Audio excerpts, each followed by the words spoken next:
I've devastated my mum. Hello everyone, this is your daily dose of mugginess. I've been a counsellor for over 20 years and I specialise in personality disorders.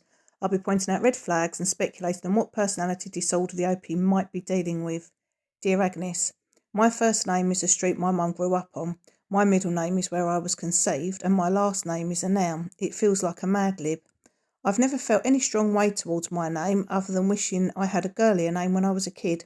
But I've always felt a little frustrated at the fact that my mum named me like one of those security question scams on Facebook.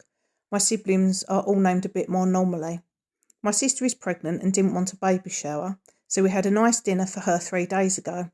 We got onto the topic of names and my family started giving their input and I said to her, you could always take mum's approach and just do a Mad Lib. My sister laughed and then my mum throws herself on the table and bursts into tears. She starts wailing about how she didn't know how I hated my name so much and how awful she is as a parent and how I should just change my name and be done with her. My siblings and I tried to console her for about 20 minutes with no success. My sister then tells me I should leave so I don't upset her anymore.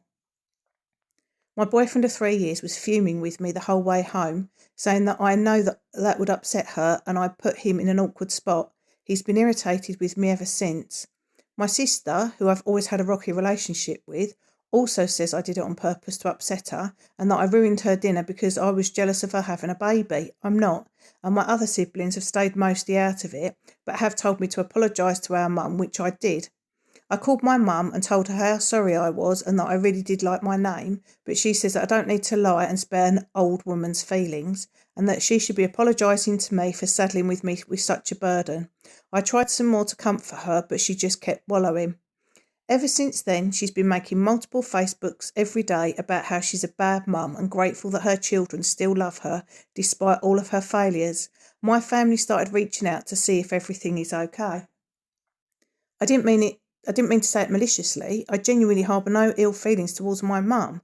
I feel like everything has spiralled out of control and I feel like this is some sort of revenge thing she's trying to do. But was I actually mean enough to deserve that revenge? Was I really out of line? Am I the Muggy for saying my mum named me like a Mad Lib? My reply: not the Muggy, you've done nothing wrong. Your mum sounds like a covert narcissist and your sister and boyfriend are also toxic. Covert narcissists are always the victim. This is how they get their supply. Her keeping posting on Facebook about what a bad mum she is makes sure lots of people will ask how she is. It's attention seeking. Throwing herself on the table and bursting into tears got her the reaction she wanted. Your sister and boyfriend were mad at you and you were asked to leave. The reason your boyfriend is annoyed with you, instead of supporting and sticking up for you, is because he's toxic as well. My friend, who is a codependent, had this with her mum when they went to her hospital appointment and she found out she couldn't have children. Before the information could even sink in, her mum burst into tears and made it all about her. Without even thinking, my friend consoled her mum. Some people, like you, who've been brought up by somebody with a cluster B personality disorder will naturally gravitate towards people with the same or another cluster B personality disorder, whereas other people who've been brought up by someone with a cluster B personality will turn out just like them. Every family has someone with a personality disorder. I think you may be a codependent. Check out my video number 3 for more info. It's not a personality disorder and it can be healed from. I think it's time for you to rethink your relationships and decide who needs to go completely or who needs to be very low contact and do the grey rock method. See video number 41.